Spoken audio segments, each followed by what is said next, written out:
బల్కంపేట ఎల్లమ్మ తల్లి ఆశీస్సుల కోసం వచ్చే భక్తుల కోసం సౌకర్యాలు కల్పించాలని అన్నారు హైదరాబాద్ ఇన్ఛార్జ్ మంత్రి పొన్నం ప్రభాకర్. జూలై 1న జరిగే అమ్మవారి కళ్యాణంలో ప్రజలకు దర్శనం అయ్యేలాగా ఏర్పాట్లు చేయాలని అధికారులకు ఆదేశించారు. గత ఏడాది జరిగిన ఇబ్బందులను దృష్టిలో పెట్టుకుని ఈసారి అన్ని సౌకర్యాలు కల్పించాలని అధికారులతో నిర్వహించిన సమీక్షలో ఆదేశించారు మంత్రి పొన్నం ప్రభాకర్. దేవాదాయ ధర్మాదాయ శాఖ ఆధ్వర్యంలో బల్కంపేటలోని ఆలయంలో ఎల్లమ్మ తల్లి వార్షిక కళ్యాణ మహోత్సవ సమన్వయ సమావేశం నిర్వహించారు. ఈ సమావేశంలో మంత్రి పొన్నం ప్రభాకర్తో పాటు ఎంపీ అనిల్ కుమార్ యాదవ్, స్థానిక MLA Talasani Srinivas Yadav, mayor Gadwal Vijayalakshmi, collector హరిచందనతో వివిధ శాఖల అధికారులు పాల్గొన్నారు.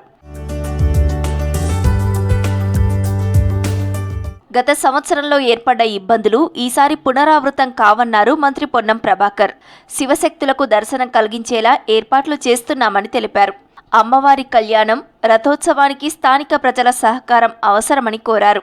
పోలీస్, ఎండోమెంట్, రెవెన్యూ, జీహెచ్ఎంసీ అధికారులు ఎప్పటికప్పుడు సమీక్షించుకుంటే ఎలాంటి ఇబ్బందులు తలెత్తవని సూచించారు మంత్రి పొన్నం ప్రభాకర్. దేవాలయ దర్శనానికి వచ్చేటువంటి భక్తులకు ఎక్కడ కూడా అసౌకర్యం కలగద్దనేటువంటి ప్రభుత్వ ఆలోచన లేదా భక్తుల ఆలోచన ప్రకారంగా ఈ కార్యక్రమం కొనసాగాలని కోరుతా ఉన్నాం. ఎప్పటికప్పుడు అధికారులతో సమన్వయం చేసుకొని, పోయినసారి చిన్న ఇబ్బంది నాకు మేయర్ గారికి అయినప్పటికీ కూడా భవిష్యత్తులో అటువంటి జరగకుండా ఉండాలని అన్ని రకాల లైన్లను ఏర్పాటు చేసుకొని వృద్ధులతో పాటుగా ఎటువంటి వాళ్ళకి ఇబ్బంది కలగద్దు, మహిళలు చిన్నపిల్లలతో వచ్చేటువంటి వాళ్ళు కానీ గర్భిణులు కానీ అటువంటి వాళ్ళకి ఇబ్బంది కలగద్దని, అదేవిధంగా దేవాలయం పేరు మీదనే ఉండేటువంటి శివసత్తులకు సంబంధించినటువంటి వాళ్ళకు కానీ ఎక్కడ కూడా ఇబ్బంది జరగద్దనేటువంటి ఆలోచనతోటి ప్రభుత్వం ఈ యొక్క పెద్ద ఎత్తున రివ్యూ చేస్తూ ఉంది. భక్తులకు ఎలాంటి ఇబ్బందులు రాకుండా ఏర్పాట్లు చేస్తున్నామన్నారు ఎంపీ అనిల్ కుమార్ యాదవ్. కోవిడ్ పెరుగుతున్నందున కోవిడ్ రూల్స్ కూడా పాటించాలని కోరారు. వృద్ధులను ఎక్కువసేపు క్యూ లైన్లో ఉంచకుండా త్వరగా అమ్మవారి దర్శనం అయ్యేలా చూడాలన్నారు ఎంపీ అనిల్ కుమార్ యాదవ్. చాలా సంతోషమైన విషయం ఏంటిదంటే, ఎప్పుడైనా కూడా రివ్యూ చేసినప్పుడు రాజకీయాలకు, కులాలకు, మతాలకు కూడా అతీతంగా ఈ యొక్క రివ్యూ జరుగుతుంది. నగర మినిస్టర్ గారు పెద్దలు పొన్నం ప్రభాకర్ గారు ఎంత బిజీ ఉన్నా కూడా నిన్న రాత్రి కరీంనగర్లో ఉండే పొద్దున్నే అమ్మవారి గుడికి సంబంధించిన రివ్యూ మీటింగ్ ఉందంటే పొద్దున్నే హైదరాబాద్ కూడా చేరుకోవడం జరిగింది. అన్ని కమిటీల సలహాలతో ఏర్పాట్లు చేస్తున్నామన్నారు జీహెచ్ఎంసీ మేయర్ గద్వాల్ విజయలక్ష్మి. ప్రతి సంవత్సరం అమ్మవారిని దర్శించుకొని కళ్యాణంలో పాల్గొంటున్నామని తెలిపారు జోగినీలు శివశక్తులు. గత సంవత్సరం ఇబ్బందులు కలిగాయని, ఈసారి అలా అవ్వకుండా చూసుకోవాలని కోరామన్నారు. ఈసారి తమకు ప్రత్యేకంగా క్యూ లైన్లలో వెళ్లడానికి పాసులు ఇస్తామని అధికారులు తెలిపారన్నారు జోగినీలు. ఉజ్జయిని మహంకాళి టెంపుల్ కానీ ప్రత్యేకంగా మళ్ళీ మీటింగ్స్ కూడా పెట్టుకుంటాము. అక్కడున్న భక్తులకు ఏం కావాలి, ఆఫీసర్స్ త్రూ కూడా మేమన్నీ కూడా భక్తుల సజెషన్స్ మేరకు వాళ్ళందరికీ కూడా సాటిస్ఫై చేయాలని చూస్తున్నాము. ఇన్ కేస్ మీరు కూడా ఇక్కడ చాలామంది ఇక్కడ భక్తులు వాలంటీర్స్గా ఉంటారు కాబట్టి మీ యొక్క సహకారం కూడా చాలా అవసరమని మనస్ఫూర్తిగా తెలియజేస్తూ, నా రిక్వెస్ట్ ఏంటంటే, లాస్ట్ ఇయర్ మహంకాళి టెంపుల్ దగ్గర రూట్ మ్యాపింగ్ చేసి టీవీలో చూపించారు. ఈసారి కూడా నా రిక్వెస్ట్, మీరు అట్లా రూటింగ్ చేసి చూపిస్తే టీవీలలో చేస్తే అవగాహన భక్తులందరూ చూస్తారు. జూలై 1న బల్కంపేట ఎల్లమ్మ తల్లి కళ్యాణం, 2న అమ్మవారి రథోత్సవ ఏర్పాట్లపై సమీక్షలో చర్చించారు నేతలు, అధికారులు. భక్తులకు ఎలాంటి ఇబ్బందులు కలగకుండా సౌకర్యాలు కల్పించాలని అధికారులను ఆదేశించారు మంత్రి పొన్నం ప్రభాకర్. గుడి చుట్టూ సీసీ కెమెరాలు, సూచిక బోర్డులు, ఎమర్జెన్సీ ఎగ్జిట్ గేట్లు, హెల్త్ క్యాంపులు ఏర్పాటు చేస్తామని తెలిపారు అధికారులు.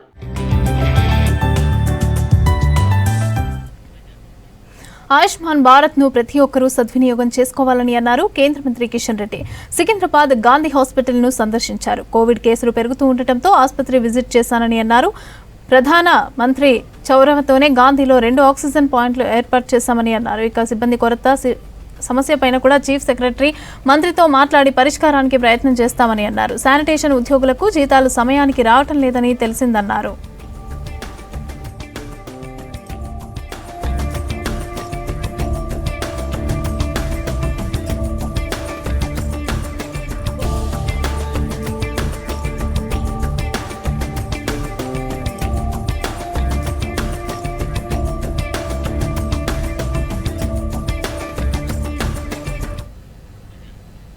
హైదరాబాద్ జీహెచ్ఎంసీ కార్యాలయంలో కమిషనర్ ఆర్వి కర్ణన్తో భేటీ అయ్యారు బీజేపీ కార్పొరేటర్లు శ్రవణ్, ఆకుల శ్రీవాణి.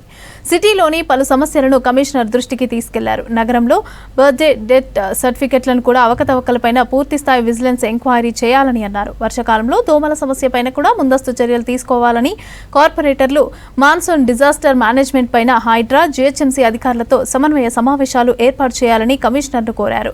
బల్దియాలో హార్టికల్చర్ పనులపైన విజిలెన్స్ ఎంక్వైరీ వేయాలని అన్నారు. శానిటేషన్ శాఖలో పూర్తిస్థాయి నియామకాలు చేపట్టాలని వినతిపత్రం ఇచ్చారు కార్పొరేటర్లు శ్రవణ్, ఆకుల శ్రీవాణి. భారతీయ జనతా పార్టీ కార్పొరేటర్లుగా నగరంలో ఉన్నటువంటి అనేక సమస్యలను జిహెచ్ఎంసీ కమిషనర్ గారి దృష్టికి తీసుకురావడం జరిగింది. వాటికి సంబంధించి ఈ రోజు చర్చలు కూడా జరపడం జరిగింది. ముఖ్యంగా 10 ఇంపార్టెంట్ పాయింట్స్ కమిషనర్ గారి దృష్టికి తీసుకురావడం జరిగింది. ముఖ్యంగా ఇది హైడ్రాకి సంబంధించి అంటే డిజాస్టర్ మేనేజ్మెంట్ కి వర్షాకాలంలో మరి ఏదైతే డిజాస్టర్స్ జరుగుతాయో జనరల్ గా అంటే వర్షాలు పడటము, కార్ల మీద వర్షాలు పడి ప్రమాదానికి గురి కావడము, లేకపోతే నాలాలో జనాలు పడిపోవడము, వర్షం సడన్గా పడ్డప్పుడు ఇళ్లలోకి నీళ్లు పొంగిపోయి రావడము, ఇటువంటి అనేక సంఘటనలకు సంబంధించి ఏ విధంగా మనం ప్రిపేర్ అవ్వాలి, హైడ్రా రోల్ ఏముంటుంది, జిహెచ్ఎంసీ రోల్ ఏముంటుంది గతంలో మరి కమిషనర్ గారికి ఇస్తే మరి కమిషనర్ గారు జోనల్ లెవెల్ మీటింగ్ ఆఫీసర్లకు పెట్టడం జరిగింది. మరి ఈరోజు మేము కార్పొరేటర్లను కూడా ఇంక్లూడ్ చేసి ఈ మీటింగ్ పెట్టాలని చెప్పగా మరి 3-4 రోజుల్లోనే అన్ని సర్కిళ్ల వారిగా 30 సర్కిల్ జిహెచ్ఎంసీలో సర్కిళ్ల వారిగా ఈ సమావేశాన్ని ఏర్పాటు చేస్తామని కమిషనర్ గారు హామీ ఇవ్వడం జరిగింది. హైదరాబాద్ అంబర్పేటలో నిర్మిస్తున్న ఎస్టీపీని సందర్శించారు GHMC commissioner RV Karnan, water board MD Ashok Reddy. 212 MLTల మురుగునీటిని శుద్ధి చేసే ప్లాంట్ను నిర్మిస్తోంది ప్రభుత్వం. తుది దశలో ఉన్న పనుల్లో వేగం పెంచి 2-3 రోజుల్లోనే ప్రారంభానికి సిద్ధం చేయాలని అధికారులను ఆదేశించారు water board MD Ashok Reddy. ఎస్టీపీల నిర్మాణంలోని వివిధ దశల్లో జరుగుతున్న పనులను పరిశీలించిన ఉన్నతాధికారులు ఎస్టీపీల నిర్మాణంలో భద్రతా ప్రమాణాలు పాటించాలని సూచించారు జీహెచ్ఎంసీ కమిషనర్ ఆర్వి కర్నన్.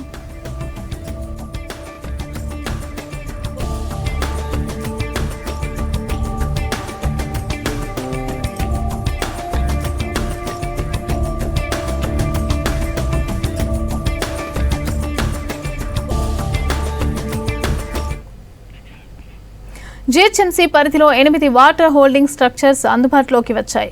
మరో 4 నీటి సంపుల నిర్మాణం చేస్తున్నారు అధికారులు. మొదటి దశలో 16,50,00,000తో 12 సంపులను నిర్మిస్తోంది జీహెచ్ఎంసీ. 4 నుంచి 10 లక్షల కెపాసిటీతో సంపులను నిర్మిస్తోంది. సంపుల్లోకి వచ్చే వర్షపు నీళ్లను మోటార్ల ద్వారా డ్రైన్ లైన్లోకి పంపిస్తామని అంటున్నారు అధికారులు. ఇక సిటీలో నిర్మిస్తున్న వాటర్ హోల్డింగ్ స్ట్రక్చర్ పైన మరింత సమాచారం సదానందం అందిస్తారు.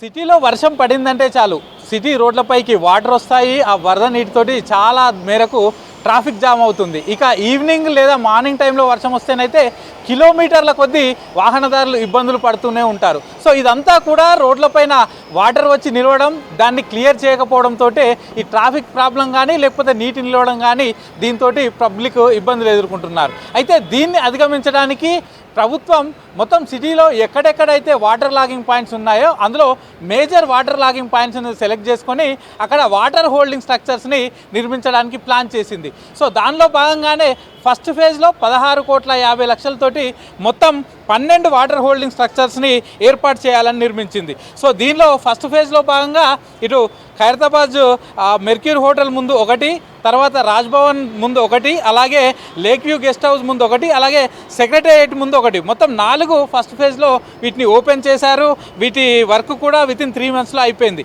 వీటికి పోను మరొక 8 కూడా నిర్మించాలి. ఎందుకంటే ఇవి మేజర్గా వాటర్ లాగింగ్ పాయింట్స్గా ఉన్నాయి కాబట్టి వాటిని క్లియర్ చేసినట్లయితే సిటీలో రోడ్లపైనకి నీళ్లు రావడం ఆగుతాయి. దీంతో ట్రాఫిక్ కూడా ఎట్లాంటి ఇబ్బంది ఉండదంటూ కూడా డిసైడ్ అయ్యారు. సో దీనిలో భాగంగానే మిగతా 8 వాటర్ హోల్డింగ్ స్ట్రక్చర్కు సంబంధించిన వర్క్ కూడా అవుతుంది. సో వీటన్నిటి కూడా వర్షాకాలం వచ్చేలోపే కంప్లీట్ చేస్తామని అధికారులు చెప్పినా ఇంకా చాలా వరకు అండర్ కన్స్ట్రక్షన్ స్టేజ్లోనే ఉన్నాయి. ఎట్ ప్రజెంట్ మనం ఖైరతాబాద్ ఆర్టీఏ ఆఫీస్ పక్కనే ఉన్నాము. ఇది ఆనుకొని ఈ రోడ్డు పైన ఇక్కడ వాటర్ భారీగా నిలుస్తాయి కాబట్టి సో దీనిలో ఆర్టీఏ ఆఫీస్కు సంబంధించిన కొంతమేర ల్యాండ్ తీసుకొని దీనిలో ఈ వాటర్ హోల్డింగ్ స్ట్రక్చర్స్ నిర్మిస్తున్నారు. ఇది కూడా భారీ ఎత్తున నిర్మిస్తున్నారు. సో రోడ్డు పైన వచ్చే వాటర్ అంతా కూడా దీనిలోకి వచ్చేలా ప్లాన్ చేశారు. సో మనం చూస్తున్నాం కదా పైనుంచి రోడ్డు పైన మొత్తం గ్రిల్ లాగా పెట్టేశారు. సో అక్కడ కురిసిన వర్షం అంతా కూడా అక్కడ లో లైన్ ఏరియా కాబట్టి వాటర్ లాగింగ్ ఏరియా కాబట్టి అక్కడికి వస్తుంది. సో అక్కడి నుంచి పైప్ లైన్స్ ద్వారా మొత్తం ఈ వాటర్ హోల్డింగ్ స్ట్రక్చర్స్కి వచ్చేలా చూశారు. సో మనం చూస్తున్నాం కదా రోడ్డుకు అవతల వైపు అంటే అదంతా కూడా మెర్క్యూర్ హోటల్. సో అక్కడ ఒక వాటర్ హోల్డింగ్ స్ట్రక్చర్ కట్టారు. అది ఆల్మోస్ట్ 10 lakh లీటర్స్ కెపాసిటీ ఉంటుంది. సో అది ఫస్ట్ ఫేజ్లోనే ఓపెన్ అయింది. మళ్ళీ రోడ్డుకు ఇటు సైడ్ వచ్చే వాటర్ అంతా కూడా మళ్ళీ హోల్డ్ చేయాలి కాబట్టి దానికోసం ఆర్టీఏ ఆఫీస్లో ల్యాండ్ తీసుకొని ఇక్కడ ఇది కన్స్ట్రక్షన్ చేస్తున్నారు. సో రోడ్డుపై నుంచి వచ్చే వాటర్ అంతా కూడా దీనిలోకి వచ్చి దీనిలో చేరేలాగా ప్లాన్ చేశారు. సో ఇందులోకి వచ్చిన వాటర్ కూడా పూర్తిగా వాటర్ ఒకవేళ వర్షం ఎక్కువ వచ్చింది అనుకో, అంటే తక్కువ టైంలో ఎక్కువ వర్షపాతం నమోదైనప్పుడు దీనిలో 25 HP మోటార్ ఫిట్ చేసి దీని ద్వారా వాటర్ను పూర్తిగా మొత్తం డ్రైన్ లైన్కి కనెక్ట్ చేసి వాటర్ అన్నిటిని కూడా బయటికి పంపిస్తామని చెప్తున్నారు. ఇక మరోవైపు ఈ వాటర్ హోల్డింగ్ స్ట్రక్చర్స్ నుంచి వచ్చే వాటర్ని అంతా కూడా భూగర్భంలోకి వెళ్ళేందుకు అంటే భూగర్భ జలాలు పెంచేందుకు ఇంజెక్షన్ బోర్వెల్స్ కూడా దీనిలో కన్స్ట్రక్షన్ చేస్తున్నారు. ఇంజెక్షన్ బోర్వెల్స్ కూడా వేశారు. ప్రస్తుతం మనం చూసిన ఈ వాటర్ సంపులో మొత్తం 5 ఇంజెక్షన్ బోర్వెల్స్ వేశారు. సో దాని ద్వారా ఏంటంటే ఇందులోకి వచ్చిన వాటర్ అంతా కూడా భూగర్భంలోకి పంపిస్తారు ఈ ఇంజెక్షన్ బోర్వెల్స్ ద్వారా. తద్వారా ఈ చుట్టుపక్కల ఉన్నటువంటి భూగర్భ జలాలు కూడా పెరుగుతాయి. సో ఆ విధంగా ప్లాన్ చేస్తూ ప్రస్తుతానికైతే వీటిని కన్స్ట్రక్షన్ చేస్తున్నారు. సో ఈ వర్క్ యాక్చువల్గా వర్షాకాలం స్టార్ట్ అయ్యే లోపే కంప్లీట్ కావాల్సి ఉంది. కానీ మనం చూస్తున్నాం కదా ఈ వర్కర్స్ని పెట్టి ఇంకా స్టిల్ కంటిన్యూ చేస్తున్నారు. సో జిహెచ్ఎంసీ అధికారులు కొంత డిలే చేయడం అంటే వీటిని ఎక్కువగా పట్టించుకోకపోవడం, వీటిపైన కాన్సన్ట్రేషన్ చేయకపోవడంతో ఇవి ఇంకా వర్షాకాలం స్టార్ట్ అయినా కూడా చాలా వరకు ఇంకా ఈ వాటర్ హోల్డింగ్ స్ట్రక్చర్స్ అనేటివి ఇంకా అండర్ కన్స్ట్రక్షన్ స్టేజ్లోనే ఉన్నాయి. చాలా వరకు కంప్లీట్ అయిపోయాయి. రీసెంట్గా మనకు కురిసిన వర్షాలకు చూసాం, అవి సక్సెస్ఫుల్గా వచ్చిన వాటర్ని అయితే హోల్డ్ చేసుకోగలిగాయి. అలాగే అందులో ఉన్న వాటర్ అంతా కూడా మోటార్ల ద్వారా బయటికి వేరే డ్రైన్ లైన్కి కనెక్ట్ చేసి బయటికి పంపించగలిగారు. సో అలాగే ఎంత తొందరగా వీలైతే అంత తొందరగా వర్షాకాలం వచ్చి హెవీ రెయిన్స్ వచ్చేలోపు వీటన్నిటిని కన్స్ట్రక్షన్ కంప్లీట్ చేస్తే రోడ్లపైన ఎట్లాంటి ఇబ్బంది ఉండదు. వాటర్ అంతా కూడా ఈ వాటర్ హోల్డింగ్ స్ట్రక్చర్స్కి పంపడం, తద్వారా అక్కడి నుంచి మళ్ళీ డ్రైన్ లైన్కి కనెక్ట్ చేసి బయటికి పంపడం ద్వారా ట్రాఫిక్ ఇబ్బందులు ఉండవు, రోడ్లపైన నీళ్లు నిలిచే ఇబ్బందులు ఉండవు. కాబట్టి వీటిని తొందరగా కంప్లీట్ చేయాలని సిటీ పబ్లిక్ కోరుతున్నారు. సో ప్రస్తుతానికైతే మొత్తం 16,50,00,000తోటి మొత్తం 12 వీటిని ప్లాన్ చేయగా దీనిలో మొదటి స్టేజ్లో 4 కంప్లీట్ అయ్యాయి, ఆ తర్వాత 6 కంప్లీట్ అయ్యాయి. ఇంకా మిగతా 4 అయితే ప్రస్తుతానికి అండర్ కన్స్ట్రక్షన్ స్టేజ్లో ఉన్నాయి. ప్రస్తుతం ఇది ఖైరతాబాద్ ఆర్టీఏకు ఆనుకొని ఉన్న ప్లేస్లో ప్రస్తుతానికి ఇది ఆల్మోస్ట్ ఒక 60% వర్క్ అయిపోయింది. మిగతాది కూడా కంప్లీట్ చేస్తామంటూ కూడా అధికారులు చెప్తున్నారు. ప్రభుత్వం ఏమో వర్షాకాలం వచ్చేలోపు వీటిని తొందరగా కంప్లీట్ చేసి ప్రజలకు ఇబ్బందులు లేకుండా చూడాలని చేస్తుంటే, ఇటు అధికారులు మాత్రం వాళ్ళ అలసత్వంతో వాళ్ళు తొందరగా పని చేయించకపోవడం, కాంట్రాక్టర్లను దగ్గరుండి వర్క్ చేయించకపోవడంతో ఇదంతా కూడా డిలే అవుతుంది. సో ప్రస్తుతానికి వర్షం పడితే ఈ చుట్టుపక్కల ఏరియాల ఇబ్బందులు అయ్యే అవకాశాలు ఉంది. వన్స్ ఇది కంప్లీట్ అయితే మాత్రం ఇక్కడ ఈ ఖైరతాబాద్ సర్కిల్లో ట్రాఫిక్ లేకుండా ఎలాంటి ఇబ్బందులు లేకుండా పబ్లిక్ అయితే సాఫీగా వెళ్ళిపోయే అవకాశాలు అయితే ఉంటాయి. కెమెరా పర్సన్ శ్రీనివాస్తో సదానందం, V6 న్యూస్, ఖైరతాబాద్. స్వల్ప అస్వస్థతకు గురయ్యారు మాజీ మంత్రి హరీష్ రావు. బీపీ, జీర్ణ సంబంధిత సమస్యతో బేగంపేట కిమ్స్ హాస్పిటల్లో అడ్మిట్ అయ్యారు. మాజీ మంత్రి కేటీఆర్ హాస్పిటల్కి వెళ్లి హరీష్ రావును పరామర్శించారు. ఆయన ఆరోగ్య పరిస్థితిపైన డాక్టర్లను అడిగి తెలుసుకున్నారు. మాజీ మంత్రి తలసాని కూడా హాస్పిటల్లో హరీష్ రావును పరామర్శించారు. ఇక రేపు హరీష్ రావును డిశ్చార్జ్ చేస్తామని తెలిపారు కిమ్స్ డాక్టర్లు.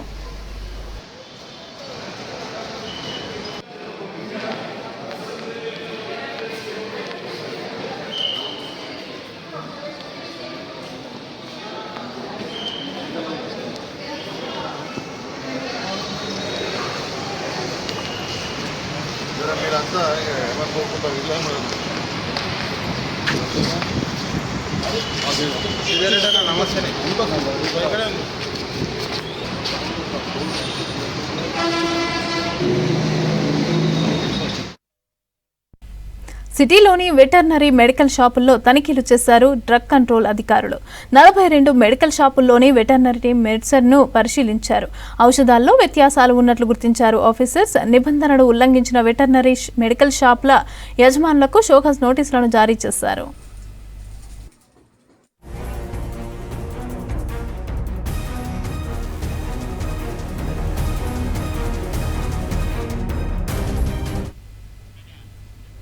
చెరువుల్లో ఉన్న డెవిల్ ఫిష్లతో జీవనోపాధి కోల్పోతున్నామని ఆవేదన వ్యక్తం చేస్తున్నారు గంగపుత్రులు, ముదిరాజులు. ఈ డెవిల్ ఫిష్లు ఇతర చేపలను చంపడంతో పాటు వలలను కట్ చేస్తున్నాయని అన్నారు. ఈ దయ్యం చేపలను ప్రభుత్వం తొలగించాలని కోరుతున్నారు మత్స్యకారులు. గత ప్రభుత్వంలో రాష్ట్రంలోని చెరువుల్లోకి డెవిల్ ఫిష్లను పంపిణీ చేశారన్నారు. ఇదే అంశానికి సంబంధించిన మరింత సమాచారం నరేష్ అందిస్తారు. చిన్న చిన్న కాలువలు, కుంటలు, చెరువులపై ఆధారపడి జీవనం సాగించే గంగపుత్రులు, ముదిరాజుల జీవితాలపై ఈ దయ్యం చేపలు తీవ్ర ప్రభావాన్ని చూపిస్తున్నాయి. మత్స్యకారులు వేసేటటువంటి వలలన్నింటినీ కూడా కత్తరిస్తూ వాళ్ళ ఆర్థిక మూలాలపై దెబ్బలు తీస్తూ ఉన్నాయి. అసలు ఈ డేవిల్ ఫిష్ ఎక్కడి నుంచి వచ్చింది, అది ఎట్లా ఉంటుంది, వాళ్ళకు సంబంధించినటువంటి ఆర్థిక మూలాలను ఏ విధంగా దెబ్బతీస్తుందో తెలుసుకుందాం. చాలామంది కుటుంబాలు మత్స్యకారులు దీనిపైనే ఆధారపడి జీవనం సాగిస్తూ ఉన్నారు. ఈ చెరువులోనే చేపలు పట్టుకుంటూ ఉంటారు. సాధారణంగా సీజన్లో మన తెలంగాణ ప్రాంతంలో ఉండేటటువంటి చేపలన్నింటినీ కూడా సీజన్లో మత్స్యకార డిపార్ట్మెంట్ నుంచి కూడా చేపలన్నింటినీ ఇందులోనే వదులుతారు. ఈ చేపలనే వాళ్ళు పట్టుకొని బయట అమ్ముకొని వాళ్ళ జీవనం సాగిస్తూ ఉంటారు. ఈ కేవలం ఇక్కడ ఉన్నటువంటి చెర్లపల్లి చుట్టుపక్కల ఉన్నటువంటి అనేక గ్రామాలకు సంబంధించినటువంటి మత్స్యకారులందరూ కూడా ఇదే చెరువు లోపల చేపలు పట్టుకొని బయట వెళ్ళి అమ్ముకుంటూ ఉంటారు. ఒకసారి మనం ఈ డేవిల్ ఫిషెస్ను కూడా గమనించవచ్చు. వాటి ఆకారాన్ని కూడా చూసినట్లయితే పెద్ద పెద్ద ముప్పలతోటి, అంటే వాటికి ఉండేటటువంటి పెద్ద పెద్ద ముప్పలతోటి ఆ వలలను కూడా కట్ చేస్తూ ఉన్నాయి. ఈ నీళ్ళలో ఉండే జలచరాలన్నింటినీ, అంటే చేపలతో పాటు ఇతర జీవులన్నింటినీ కూడా తింటున్నాయని చెప్పేసి వాళ్ళు తీవ్రంగా ఆర్థికంగా నష్టపోతూ ఉన్నామని చెప్పేసి ఈ మత్స్యకారులు అందరూ చెప్తా ఉన్నటువంటి సిచ్యువేషన్ ఉంది. అదేవిధంగా ఇక్కడ ఉన్నటువంటి కుప్పను మనం గమనించినట్లయితే వాటి ఆకారం కూడా సాధారణ చేపల కంటే కొంచెం భిన్నంగా ఉంది, డిఫరెంట్గా ఉంది. ఇవన్నీ నీళ్ళలోనే ఉంటాయి. నీళ్ళలో ఉండి ఇతర జీవరాశులకు అన్నిటికంటే ఇతర చేపలతో పాటు మిగతా జీవరాశులన్నింటినీ కూడా తినేస్తూ ఉన్నాయి. మేము ఆర్థికంగా నష్టపోతూ ఉన్నామని చెప్పేసి చాలా కాలంగా కూడా వీటిని తొలగించాలని చెప్పేసి మత్స్యకారులందరూ డిమాండ్ చేస్తున్నటువంటి సిచ్యువేషన్ ఉంది. దాంతోపాటు అసలు ఈ డేవిల్ చేపలు ఇక్కడికి ఎట్లా వచ్చాయి, ఏంది అనేటటువంటి విషయాలను వాళ్ళతో మాట్లాడే ప్రయత్నం చేద్దాం. అన్న చెప్పండి, ఈ దయ్యం చేపలు, ఈ డేవిల్ ఫిషెస్తో ఎట్లా ఉంటాయి అసలు? ఈ ఫస్ట్ స్టార్టింగ్లో మన దగ్గరికి ఎట్లా ఎంటర్ అయినాయి ఇవి? ఈ చేప ఎట్లా ఎంటర్ అయిందంటే ఇప్పుడు ఏడాది అవుతుంది. అంతకుముందుకు ఈ చేప అన్నది ఇక్కడ కన్నేవాళ్ళే 10 ఏళ్ళు, ఇప్పుడు ఇక్కడ 20-30 ఏళ్ళ నుంచి ఈ చేప ఎక్కడికి వెళ్ళి వచ్చిందంటే ఆంధ్ర నుంచి వచ్చింది. ఇది అది గవర్నమెంట్ చేప ఇచ్చారు కదా, ఆ చేపలు కలిసి వచ్చి మొత్తం కాలుష్యం అయిపోయింది. మొత్తం బారన్న చేప ఇది ఉంటే చాలా చేప అది అయిపోతుంది. మొత్తం చేప తినడానికి చేప ఉండలేదు. దానికి మా దాంట్లో చెర్ర తినడానికి మా చేప లేదు. అసలు ఈ చేప ఎట్లా ఉంటుంది, దీని లక్షణాలు ఏ విధంగా ఉంటాయి చెప్పండి. సాధారణ చేపలకు ఈ చేపలకు డిఫరెన్స్ ఏందన్న? డిఫరెంట్ ఏంటంటే ఇది ఇంతకుముందుకు మేము ఎక్కడ చూడలేటువంటి చేప. ఇది సాధారణ చేపలు తినడానికి వస్తుంది, కానీ ఈ చేప తినే చేప కాదు. ఇది ఏంటిదో మాకు అర్థమైంది. ఇది కూడా మాకు ఇది కొత్త చూస్తున్నాం. ఇది దయ్యం అని పట్టుకున్న దయ్యం చేప అని. అది దయ్యం చేపనా, అది ఇది ఏదో ఉసుకదంత లేక ఉన్నది. ఇది సేమ్ ఉసుకదంత కూడా ఇట్లా ఉంటుంది. ఫస్ట్ ఆఫ్ ఆల్ ఈ చేప ఎక్కడి నుంచి వచ్చిందంటే మన తెలంగాణ ప్రభుత్వం ఏర్పడిన తర్వాత ప్రభుత్వం ఉచిత చేప పిల్లలు ఇచ్చింది. అది ఆంధ్ర నుంచి తీసుకొచ్చినారు. ఆంధ్ర నుంచి వచ్చిన సీడ్లో 75% ఈ సీడ్ వస్తుంది, 25% ఏమో మామూలు మనం తినే సీడ్ వస్తుంది, 75% ఈ డెవిల్ ఫిష్ అనేది వస్తుంది.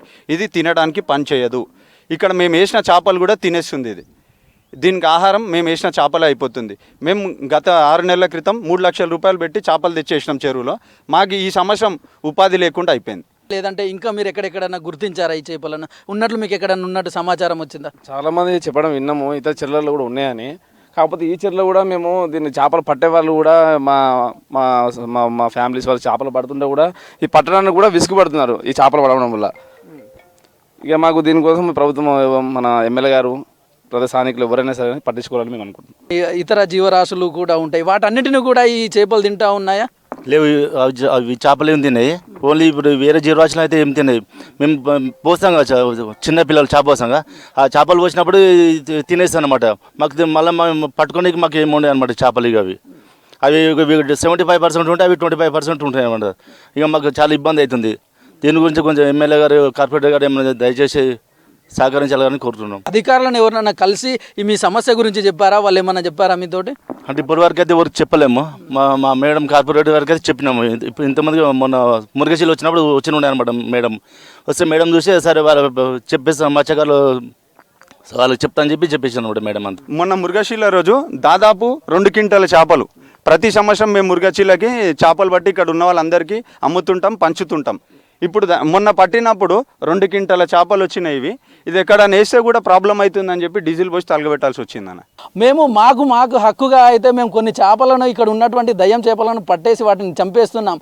ఇది ఈ దయ్యం చేపలకు సంబంధించి వాళ్ళు ఎదుర్కొంటున్నటువంటి సమస్యలకు సంబంధించి అయితే పూర్తి వివరాలు. కెమెరామ్యాన్ శ్యామ్తో నరేష్, V6 న్యూస్, హైదరాబాద్.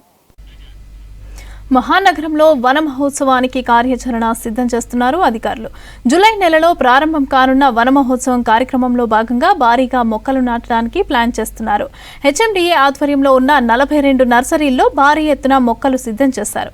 కొత్తగా విస్తరించిన HMDA పరిధిలో 4.5 కోట్ల మొక్కలు నాటడానికి అధికారులు రెడీ చేస్తూ ఉండగా GHMC ఆధ్వర్యంలో మరో 25 లక్షల మొక్కలు నాటడానికి ప్రతిపాదనలు సిద్ధం చేస్తున్నారు.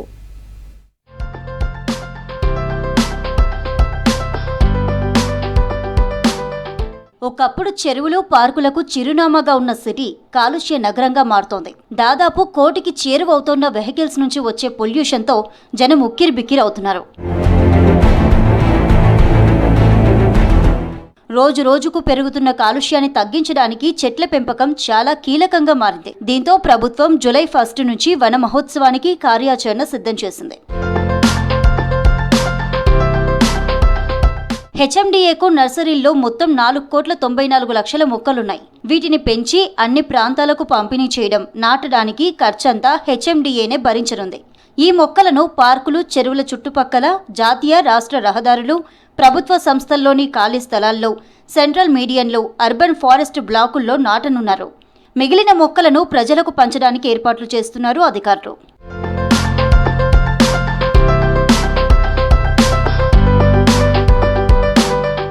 HMDA పరిధిలోని 64 పార్కుల్లో 36 లక్షల మొక్కలు నాటనున్నారు.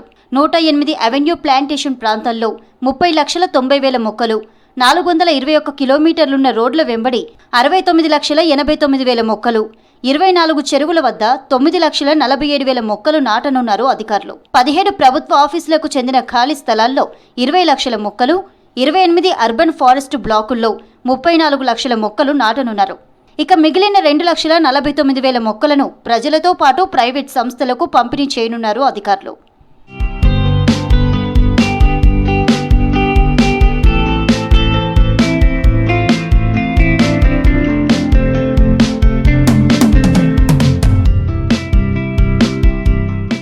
GHMC కూడా పెద్ద ఎత్తున మొక్కలు నాటడానికి ప్లాన్ చేస్తోంది. మొత్తం 6 జోన్లలో 25,52,000 మొక్కలు నాటడానికి సిద్ధమవుతోంది. బల్దియా పరిధిలోని పార్కులు, సెంట్రల్ మీడియన్స్, ఖాళీ స్థలాలు, కాలనీ పార్కులు, చెరువులతో పాటు రోడ్ల పక్కన మొక్కలు నాటాలని నిర్ణయించారు.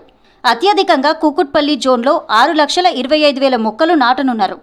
ఆ తర్వాత శేర్లింగంపల్లి జోన్లో 6 లక్షలు, ఎల్బీ నగర్లో 4,53,000 మొక్కలు, చార్మినార్ జోన్లో 3,23,000, సికింద్రాబాద్ జోన్లో 3 లక్షలు, ఖైరతాబాద్ జోన్లో 2.5 లక్షల మొక్కలు నాటాలని నిర్ణయించారు అధికారులు.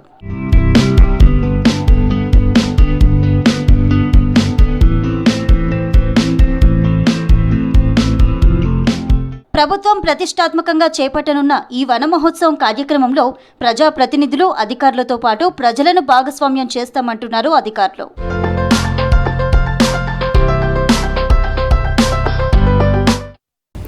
హైదరాబాద్ మెట్రో రైల్ టికెట్ ధరలు పెంచిన L&T సంస్థ పెంచిన రేట్ల మీద 10% డిస్కౌంట్ ప్రకటించింది.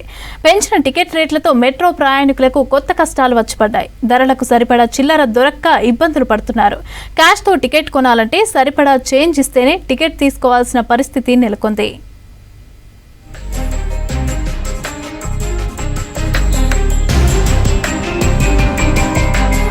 హైదరాబాద్ సిటీలో మెట్రో ఛార్జీల పెంపుతో ప్రయాణికులకు కొత్త సమస్య వచ్చి పడింది. ఇంతకాలం 10, 15, 25 రూపాయలతో గరిష్టంగా 60 వరకు మెట్రో ఛార్జీలు ఉండేవి.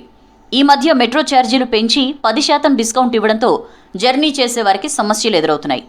తాజా టికెట్ ధరలు 11, 17, 37, 56, 69 రూపాయలుగా ఉన్నాయి. డిస్కౌంట్ ప్రకటనతో మెట్రో టికెట్ రేట్లు తగ్గినా తగినంత చిల్లర దొరక్క ప్రయాణికులు అవస్థలు పడుతున్నారు. పలు స్టేషన్స్లో టికెట్కు సరిపడా చిల్లర లేకపోవడంతో డిజిటల్ పేమెంట్స్ చేయాలని మెట్రో సిబ్బంది చెప్తున్నారు. అయితే స్మార్ట్ ఫోన్ లేని వారికి డిజిటల్ పేమెంట్స్ చేయలేక ఇబ్బందులు పడుతున్నారు. We are traveling every day and then sometimes we don't have change or something, so they'll ask us to give change or have online payment, but we students who don't have a bank account, how can we pay through like UPIs and all. So it's very difficult to us, and they're not accepting student IDs also now. So we took card because of that. So it is quite like expensive for students like us. So they should reduce the prices and make it round off at least. ఇప్పుడైతే మెట్రోలో అమీర్పేట్ దగ్గర cash తీసుకోవట్లేదు, ఇబ్బంది అవుతుంది. అన్నీ online payment అంటున్నారు. But మాలాంటి students వాళ్ళకి ఇబ్బంది కదా, లైక్ ఫోన్స్ లేకపోతే in case, and even cash కూడా తీసుకోవట్లేదు. రౌండ్ ఆఫ్ చేస్తే better, like the charges and all, so that change ఇవ్వకుండా ఉండదు. లైక్ 1 రూపీ ఆర్ 5 రూపీస్ అడిగితే అప్పటికప్పుడు ఉండవు చేంజ్. అండ్ ఆన్లైన్ పేమెంట్ లేని వాళ్ళకు కూడా ఇబ్బంది. మెట్రో టికెట్ రేట్లు పెంచడంపై ఇప్పటికే ఆగ్రహంగా ఉన్నారు ప్రయాణికులు. ఇప్పుడు ఛార్జీలు డబుల్ అయ్యాయని అంటున్నారు. గతంలో ప్రకటించిన మెట్రో ఆఫర్స్ను కూడా తొలగించడంపై మండిపడుతున్నారు. అటు మెట్రో కార్డ్ ఆన్లైన్ చెల్లింపులు చేసే ప్రయాణికులకు ఎలాంటి సమస్యలు లేకున్నా టికెట్ కౌంటర్లో క్యాష్ చెల్లించే వారికే ఇబ్బందులు ఎదురవుతున్నాయి. మెట్రో వాష్రూమ్ల దగ్గర కూడా చిల్లర సమస్యలు తప్పడం లేదంటున్నారు. చిల్లర లేకపోవడంతో ఛార్జీల కంటే ఎక్కువగా తీసుకుంటున్నట్లు కంప్లైంట్ చేస్తున్నారు. అటు టీ సవారీ యాప్, ఇతర ఆన్లైన్లో కార్డు రీఛార్జ్ చేసుకునే వారికి టెక్నికల్ ఇష్యూస్ వస్తున్నట్లు చెప్తున్నారు. ఫోన్పే, పేటీఎం వంటి డిజిటల్ పేమెంట్స్లో టికెట్ బుక్ చేసుకున్నా కొన్నిసార్లు స్కానింగ్ ప్రాబ్లమ్స్తో వెయిటింగ్కి టైం పడుతుందంటున్నారు. 2 రూపీస్ ఎక్స్ట్రా అవుతుంది నాకు, అంటే చాలా ఎక్కువ చేంజ్. సో అది కొంచెం కష్టమే మరి చాలా. అంటే ముందు ఒక 20 days బ్యాక్ అయితే 60 రూపీస్ ఉండే, తర్వాత తగ్గించామని చెప్పారు. 4 రూపీసే తగ్గించారు. 4 రూపీసే తగ్గించారు, పెద్ద చేంజ్ ఏం కాదు కదా. 4 రూపీస్ తగ్గించడం, ఒక 10 కొంచెం తగ్గిస్తే అప్పుడు. అండ్ ఇంక్రీజ్ కూడా చాలా, లైక్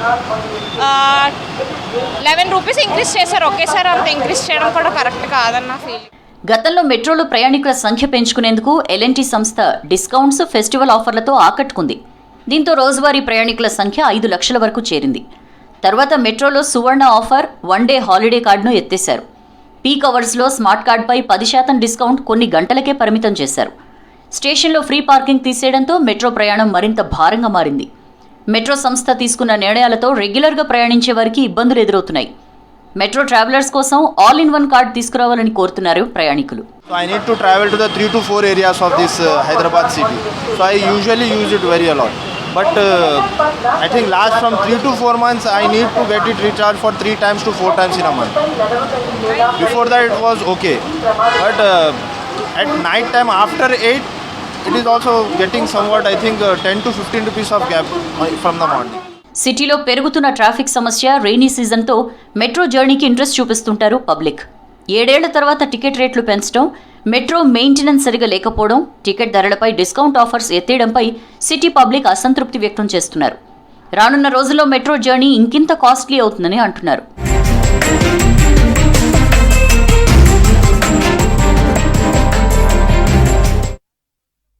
అన్నదానం ఆకలిని తీరుస్తుంది, విద్యాదానం జీవితాన్ని ఇస్తుంది, కానీ రక్తదానం నిండు ప్రాణం నిలబెడుతుంది. అందుకే అన్ని దానాల్లో రక్తదానం గొప్పదంటారు. అయితే ఆశించినంత మంది రక్తదానం చేసేందుకు ముందుకు రాకపోవడంతో డిమాండ్కు తగ్గట్లు బ్లడ్ అందుబాటులో లేదని అంటున్నారు డాక్టర్లు. అపోహలతో పాటు అవగాహన లేమితో రక్తదానం చేయడానికి వెనుకంజ వేస్తున్నారని తెలిపారు. అయితే రక్తదానం చేస్తే ఆరోగ్యానికి మేలు చేస్తుందంటున్నారు డాక్టర్లు.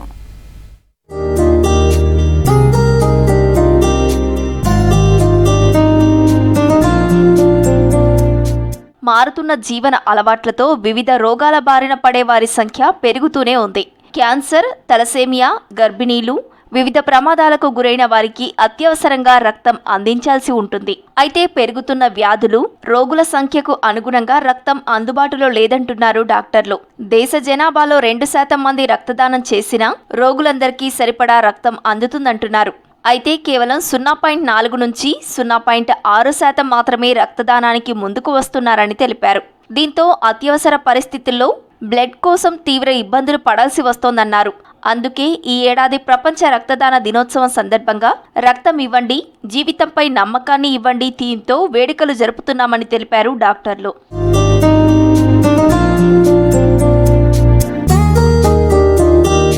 దీర్ఘకాలిక రోగాలు ఉన్నవారు, బరువు తక్కువగా ఉన్నవారు తప్ప 18 నుంచి 60 ఏళ్ల మధ్య ఉన్న ఆరోగ్యవంతులు బ్లడ్ ఇవ్వొచ్చని సూచిస్తున్నారు డాక్టర్లు. అయితే రక్తదానంపై ఉన్న అపోహలు చాలా మందిని వెనకంజ వేయిస్తున్నాయన్నారు. రక్తం ఇస్తే మళ్లీ పుట్టదని కొందరు, రక్తదానం వల్ల జ్వరం వచ్చి బలహీనమైపోతారని మరికొందరు భయపడుతున్నారు. మనిషి శరీరంలో 5 నుంచి 6 లీటర్ల రక్తం ఉంటుంది. ఇందులో 350 మిల్లీలీటర్లు రక్తం సేకరిస్తారు. బ్లడ్ ఇచ్చిన 21 రోజుల్లో మళ్లీ శరీరంలో భర్తీ అవుతుందంటున్నారు డాక్టర్లు.